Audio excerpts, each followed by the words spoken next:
Bonjour à toutes et à tous, bienvenue dans votre émission Sommité de Guinée sur Guinée Matin TV. Continuez à suivre Guinée Matin TV sur Facebook, Twitter, TikTok, YouTube et entre autres. Comme vous le savez, Sommité de Guinée est une émission de Guinée Matin que Guinée Matin dédie donc à celles et à ceux qui se sont distingués dans notre pays, car on ne peut pas construire le présent et garantir l'avenir en piétinant ce passé. C'est pourquoi nous devons revisiter ce passé et honorer ces acteurs, des acteurs parmi lesquels mon nouvel invité aujourd'hui encore. Cet invité est Dr Boubacar Séré et Diallo, enseignant-chercheur à la retraite, physicien environnementaliste, j'y arrive, et spécialiste des systèmes d'information géographique et télédétection à l'université Gamal Abdel Nasser de Conakry. Merci, docteur, d'avoir fait le déplacement dans ces studios pour camper votre vie, car on ne peut pas parler d'une vie comme la vôtre en l'espace de quelques minutes seulement. Alors, pour commencer, où et quand vous êtes né? Je suis né dans la préfecture de Mamou, plus exactement dans le quartier Séré. Ça fait partie de mon prénom d'ailleurs. Séré qui veut dire falaise, je crois. Voilà, falaise. Il y avait plusieurs Boubacar Diallo dans la classe. Alors moi, j'ai ajouté le nom de mon village pour faire la distinction quand on s'apprêtait pour passer le baccalauréat. Ah d'accord, donc c'est parti de là. Voilà, et je suis né en 56. 1956. En 1956. D'accord. Très bien. Et vous êtes allé à l'école en quelle année? En 1962. C'est la première promotion qui a ouvert l'école de Séré. En 1962, il y a eu une grande dynamique pour ouvrir plusieurs écoles. La nôtre, c'était un hangar, mais quand même, on a tenu là jusqu'à ce qu'il y ait une maison digne de ce nom qu'on a appelée école. D'accord, c'est vrai qu'on était dans la dynamique de la construction du nouvel État. 1962, c'était juste après l'indépendance. Tout à fait. 4 ans seulement après. Donc, c'est là que vous avez commencé vos premiers pas, à Séré. Oui, c'est à Séré que j'ai fait l'école primaire, alors qui s'est malheureusement, qui a failli s'interrompre à un moment parce qu'on n'avait pas d'enseignants. On a passé une année à flotter. Et ce qui fait que nous avons passé 7 années à l'école primaire au lieu de 6. De là, sur 18 candidats pour aller en 7e, 14 sont directement passés et 4 ont redoublé la 6e année.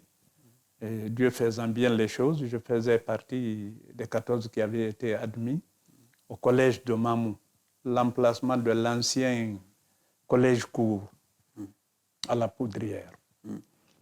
D'accord, comme il est de tradition dans cette région, généralement, à l'âge de 7 ans, également, l'enfant est initié au Coran. Est-ce que c'est en quelle année vous êtes allé à l'école coranique?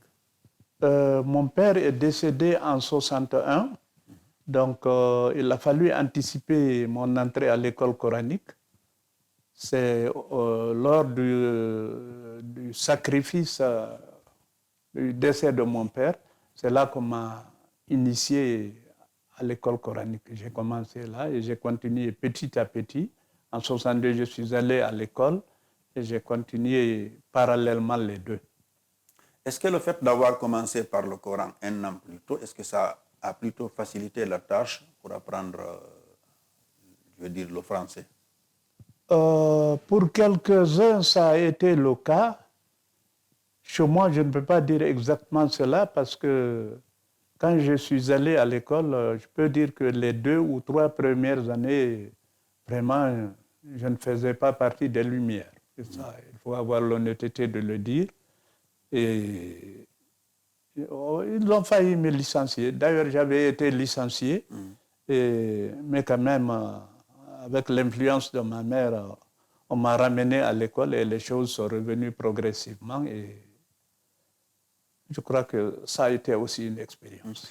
L'enfant qui perd son père, un an avant d'aller à l'école, est-ce qu'il porte des chaussures pour y aller? Oui. Moi, j'avais vraiment le minimum avec ma mère. C'est une femme qui est issue d'une famille là où il y avait vraiment le minimum. Parce qu'à l'époque, la richesse, c'était le nombre de vaches. Alors, la famille en avait assez. D'accord. Donc, vous étiez à l'abri du petit besoin. Vous n'avez pas été particulièrement affecté par le décès de votre père? Matériellement, non. D'accord. Oui, matériellement. Alors, donc, quand même, c'est vrai que le décès d'un père... c'est toujours quelque chose. Tout à fait, oui. D'accord. Et donc, vous parvenez à concilier les deux, et puis quand vous obtenez l'examen d'entrée en 7e année, vous quittez Séré pour aller à Mamou. Oui, je vais à Mamou. De temps en temps, je passais la nuit à Mamou, mais pour la plupart du temps, je revenais à Séré. Parce qu'il y a combien de kilomètres qui séparent? 7 kilomètres. 7 kilomètres qui séparent votre village voilà, de la ville. Je faisais ça matin et soir. Quand même. Oui. Et lorsque vous voyez les conditions dans lesquelles vos enfants ont étudié ou y étudient aujourd'hui encore, est-ce qu'il vous arrive de mordre le doigt pour dire, tiens, les enfants là, ils ont tout. Ils ont eu tout ce que nous, on n'avait pas eu? Non, je ne me mords pas le doigt. Je me dis que ça a été une très bonne chose. C'est les bénédictions des parents qui ont été exaucées. Ça a été une très bonne chose. Les choses iront de mieux en mieux maintenant. Oui. D'accord. Et donc, vous faites le collège à Mamou, et puis la suite? Le lycée également à Mamou, c'était le lycée Amilcar Cabral. Et en 72, on était là. Et la 13e aussi, on l'a faite là. Parce que avant nous, c'est ceux-là qui ne réussissaient pas le concours d'accès à l'université directement, c'est eux qui passaient en 13e. Mais pour notre promotion, c'était obligatoire de faire la 13e année et tout le monde. Ceux qui avaient été exemptés, c'est les filles. C'était au temps de Mohamed Touré.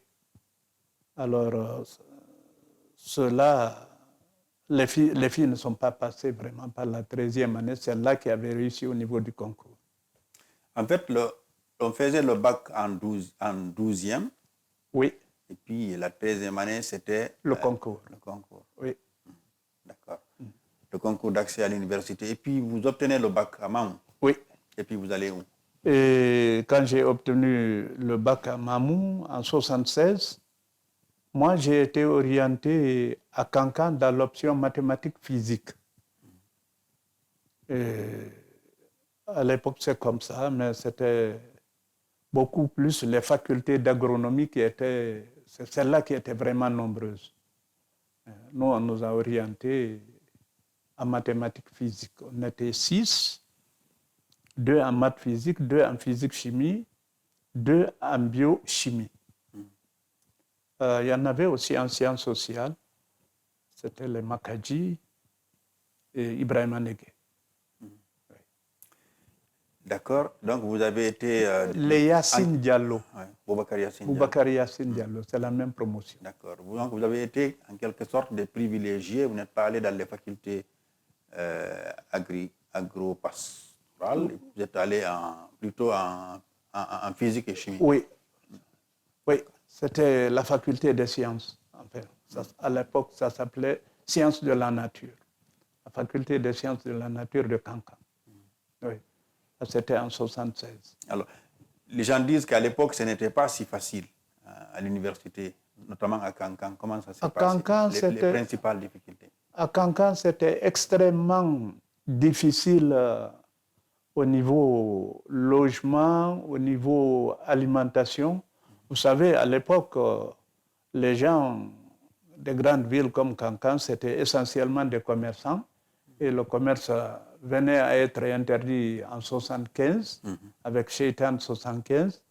Donc, la population autochtone souffrait, a fortiori nous autres qui étions étrangers. C'était vraiment très difficile. Très difficile, et beaucoup de nos amis y ont laissé leur peau.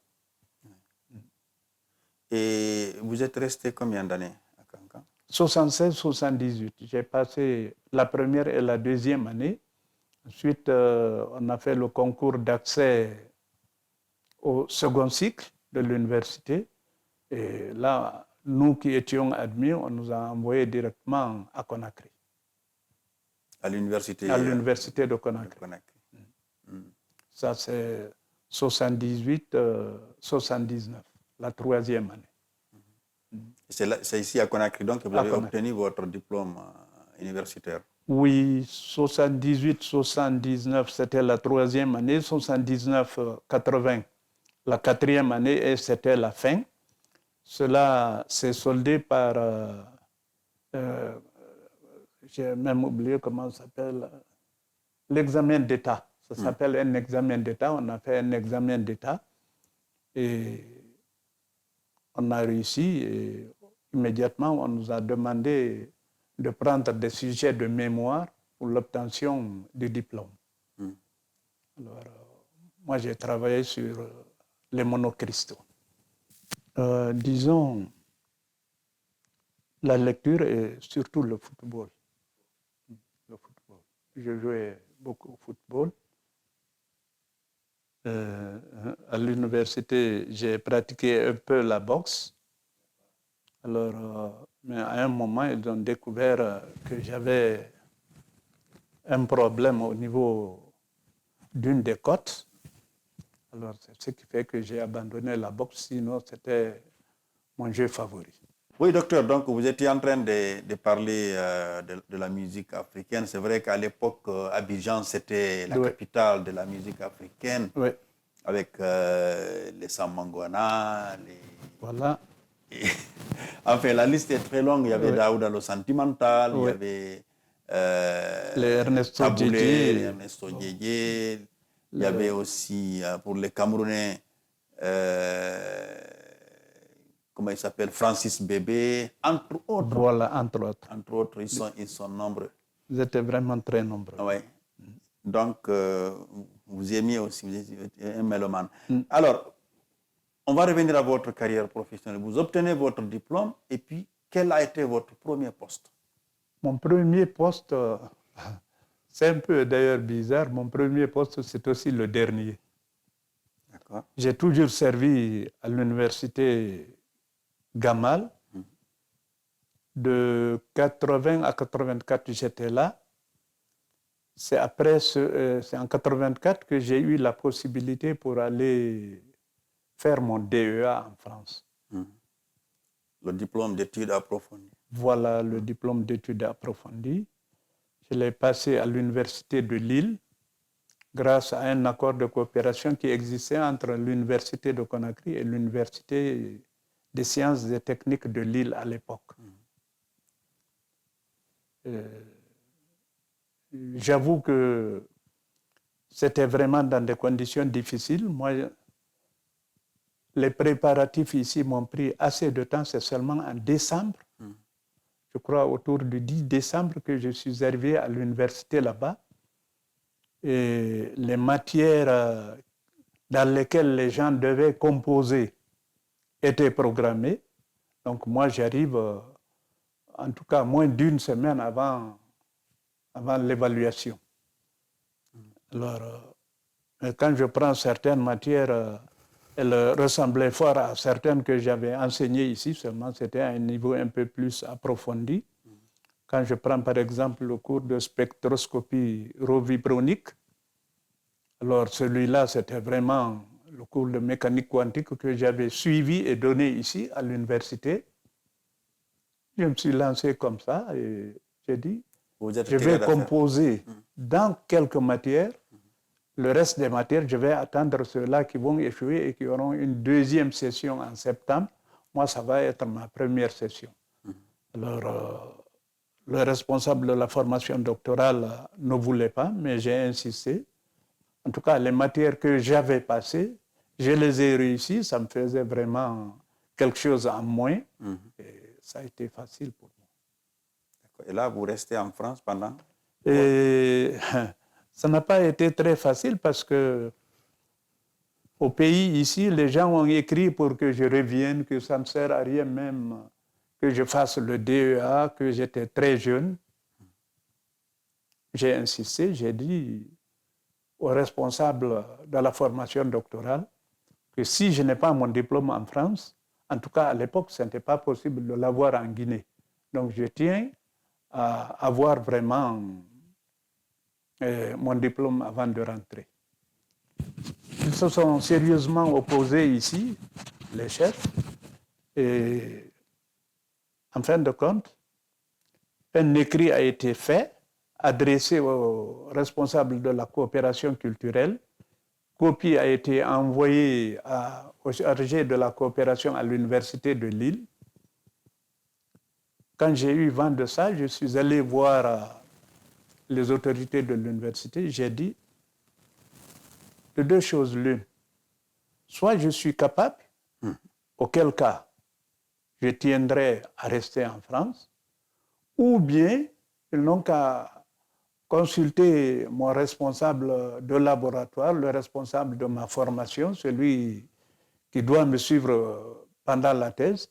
Si ceux-là estiment que je n'ai pas les compétences, ou bien je n'ai pas vraiment le courage qu'il faut, dans ces conditions, je suis prêt à rentrer et ça ne me dérange pas du tout, je suis père de famille. Alors, ils étaient outrés de savoir que le refus de la bourse venait de mon pays. J'ai forcé... Et pour des raisons subjectives. Tout à fait subjectives. Bon, mais j'ai foncé. Alors, le directeur du laboratoire m'a demandé « Ah oui, mais est-ce que tu peux enseigner dans un lycée catholique ?» J'ai dit « Non, il n'y a pas de problème. Dans les lycées catholiques, moi, on ne va pas me demander d'enseigner là-bas la religion. Ce qu'on va me demander, c'est la physique ou les mathématiques. Les deux, je crois que je peux donner. Pour le reste, je n'ai pas de problème. » Ça a été seulement, comment ça s'appelle, il a montré sa disponibilité. Mais entre-temps, il y a eu un professeur de l'université de Lille qui devait aller en postdoc aux États-Unis. Donc, il y a eu un poste ouvert. Affiche a été faite pour que les gens candidatent. Alors, on était une trentaine, j'ai candidaté. Et quand la dame, je me rappelle bien, c'est Madame Messlin, quand ce fut mon tour, alors elle m'a vraiment remarqué et elle a appelé mon consultant. Ah oui, je viens de recevoir là un de vos thésifs qui dit qu'il est capable de remplacer Madame Lefebvre qui est allée aux États-Unis. Est-ce que vous le confirmez? Alors, mon consultant, M. Herman, a dit « Ah oui, oui, il est très bien. Moi, c'est l'un des meilleurs que j'ai au niveau de mon laboratoire. S'il y a vraiment de la place, moi, je ne peux être que du côté pour. » Alors, j'ai été retenu. Et Dieu faisant bien les choses, la bourse que le gouvernement français me donnait, c'était 2800 francs français. Et quand j'ai commencé à enseigner à l'université de Lille, j'étais payé à 7000 francs. Donc, mes conditions de vie se sont sérieusement améliorées. Et c'est comme ça que j'ai continué pendant toutes ces autres années que je suis resté. J'ai enseigné à l'université de Lille avec tout le respect qu'il y a derrière. Et pourquoi vous avez décidé de revenir et ne pas rester là-bas? Il y a deux raisons. La première, c'est que j'avais un engagement au niveau de l'université. Je me dis que si je ne revenais pas, ce serait un peu de la trahison. Oui. Donc, ça, c'était la première motivation. La deuxième motivation, on était 3 chez ma mère. Mes 2 sœurs vivaient en Sierra Leone. Ma mère commençait à prendre de l'âge.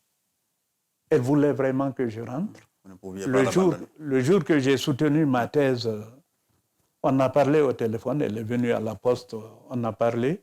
Elle m'a demandé, alors, tu reviens dans combien de temps? Je dis, dans 1 mois. Elle m'a dit, encore 1 mois? J'ai dit non, ce n'est pas trop par rapport aux 5 ans que j'ai déjà passé. Ah oui, tu as raison. Je t'attends alors. Alors ça s'est passé le 24 mai, mais je n'ai pas pu attendre un mois pour revenir. Le 19 juin, j'étais déjà arrivé à Conakry. De quelle année? Hein? De quelle année? C'était en 89. 89. Oui, j'ai soutenu ma thèse le 24 mai 1989. Lorsque vous êtes revenu et que vous étiez confronté aux réalités de l'administration guinéenne, est-ce qu'à un moment ou à un autre, vous n'avez pas regretté d'être revenu en Guinée? Bon, cette question trottait un peu dans ma tête, mais vu le bonheur que je voyais la figure de ma mère affichée, jusqu'à aujourd'hui, je me dis, si c'était à refaire, je le referais. J'allais d'ailleurs vous poser la question, si c'était à refaire. Non, j'allais le refaire. D'accord. Donc, vous n'auriez pas hésité un seul instant à revenir, à abandonner un salaire plutôt confortable pour revenir au pays. D'accord. Alors, est-ce que vous estimez que, enfin, vous avez donné tout ce que vous pouvez à l'État guinéen parce que vous avez abandonné ce confort-là, vous êtes revenu pour enseigner à l'université. Est-ce qu'en retour, vous pensez que l'État guinéen vous a retourné l'ascenseur, je veux dire? Bon, c'est difficile de dire que c'est l'État qui ne m'a pas payé à la bonne hauteur. Je crois que c'est des personnes très subjectives qui ont souvent mis les bâtons dans mes roues. Bon, c'était un problème d'humeur. Je ne me comprenais pas avec quelques-uns. Et je n'étais pas prêt à tout accepter. Quand je vois, par exemple, le dernier niveau que j'ai occupé dans l'administration universitaire, j'étais le directeur général adjoint du Centre d'études et de recherche en environnement. Il y a eu incompréhension entre le directeur et moi, pas par la faute du directeur, pas par ma faute, par la faute de tiers qui voulaient profiter. Alors, quand j'ai vu qu'il y a cette lutte acharnée pour me remplacer, c'est moi-même qui ai donné ma démission. Alors, les collègues n'étaient pas contents de moi du tout quand j'ai dit que je veux quitter. Et finalement, même le directeur ne voulait pas que je quitte. Il a refusé de signer ma lettre de démission. Il a fallu que j'amène le syndicat pour lui dire que je réclame un droit. Je suis libre de rester là. Le problème, c'est si je disais que je vais quitter l'université. Je dis non, je ne quitte pas l'université, je repars au département de physique où j'étais déjà chef de chaire. Est-ce que vous ne pensez pas qu'il fallait plutôt peut-être revenir, c'est vrai, revenir dans votre pays, mais travailler pour le privé? Oui, ça c'est une question qui mérite d'être posée parce que aller jusqu'à un certain moment, j'ai vu que je risquais de ne pas m'en sortir matériellement avec la famille, donc j'étais obligé d'avoir un pied dans le privé. Ah, malgré tout. Voilà, donc en même temps que j'enseignais, je faisais de ces consultations et j'en ai fait pour beaucoup d'institutions, notamment pour le système des Nations Unies, pour la GIZ, pour la coopération française. Heureusement que j'ai regardé de ce côté aussi. Je me suis mieux tiré d'affaire. D'accord.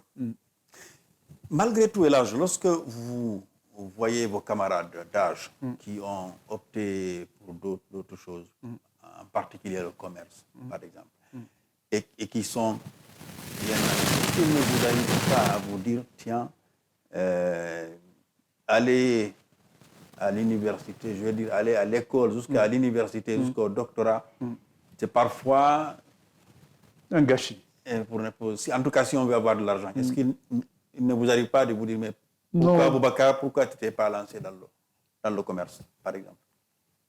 Non, ce que j'ai fait, je ne regrette pas de l'avoir fait. Ne regrettez pas. Non, non. D'accord. Je crois que le peu que j'étais capable d'apporter à l'université, je l'ai apporté. Je n'ai aucun regret par rapport à ça. Matériellement, je crois que on ne peut pas tous être milliardaires. Le peu que j'ai eu m'a suffi. Ça m'a permis d'élever mes enfants. Ils ont fait de bonnes études. Non, je n'ai aucun regret. D'accord. Et on va poser la question autrement. Lorsque vous voyez alors vos autres camarades qui sont des imams, par exemple, est-ce qu'à un moment ou à un autre, il ne vous arrive pas à vous dire, mais pourquoi tu n'as pas fait la théologie? Bon, je ne pouvais pas faire la théologie. D'accord. Parce que l'école publique ne m'a pas tellement donné assez de temps pour me consacrer à la théologie. Bon, là, nous assistons les imams dans nos mosquées respectives, mais ce n'est pas dire Est-ce que vous avez toute votre place? Parce que parfois, on a l'impression que l'intellectuel est un marginal social. C'est-à-dire que lorsqu'on vient, on dit, bon, pour diriger la prière, ce sont les autres.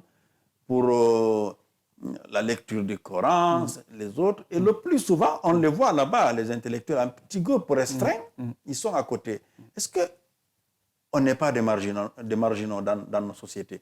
Bon, dans un certain sens, oui, mais dans un autre sens, c'est les intellectuels eux-mêmes qui se marginalisent. D'accord. On n'est pas spécialiste de théologie, mais chez nous, c'est culturel. Au bas âge, tu apprends un peu. Au fur et à mesure, tu accumules. Donc, à l'âge où nous sommes là, et quand il y a certaines tâches à faire à la mosquée, chacun est capable d'apporter ce qu'il peut. Mais l'intellectuel, il verra maintenant celui qui est plus apte à apporter quelque chose, eh bien, il va lui céder la place, mais il sera toujours à côté pour appuyer ce qu'il peut. D'accord. Et on voit d'autres qui sont dans des groupes, des belotes, qui se retrouvent quelque part parce que c'est une passion, pour d'autres même c'est un vice. Est-ce que lorsque vous voyez des camarades d'âge à vous qui sont dans des activités comme ça, est-ce que ça peut vous paraître plutôt anormal vu leur âge? Moi, même plus jeune que ça, je m'en voudrais si un jour je me surprenais à vouloir perdre mon temps avec la belote. Non, je m'en voudrais. D'accord. Okay. Je ne condamne personne, mais si moi je l'avais fait... C'est-à-dire qu'il faut utiliser son temps autrement. De façon optimale. Voilà. D'accord. Parce que moi, comme je vous l'ai dit, moi je suis physicien de formation. Je suis physicien.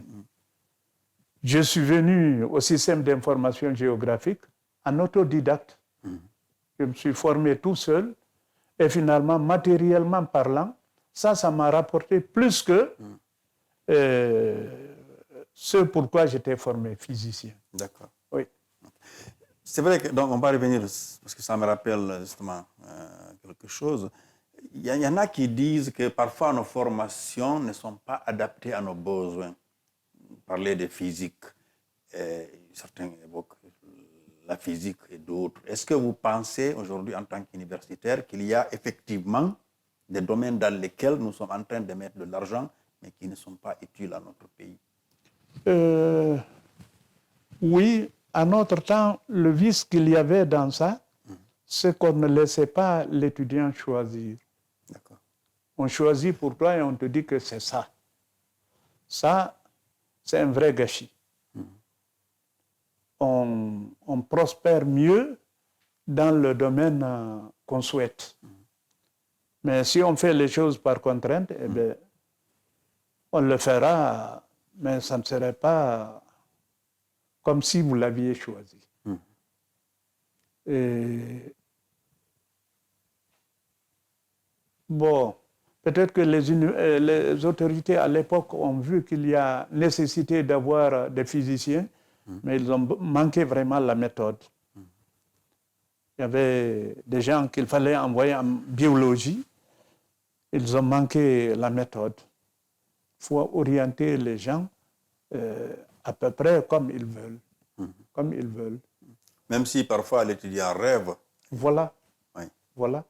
Moi, j'ai tenu coûte que coûte à être ingénieur électrotechnicien. Non, on ne me l'a pas autorisé.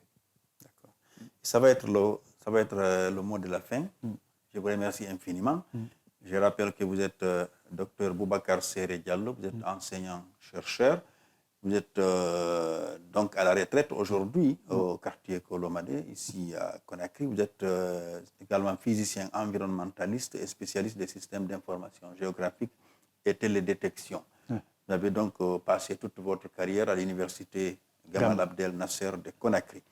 Merci, docteur. Merci à vous, chers téléspectateurs, de continuer à suivre Guinée Matin sur Facebook, Twitter, TikTok et YouTube, entre autres. À la semaine prochaine avec un nouvel invité. Merci.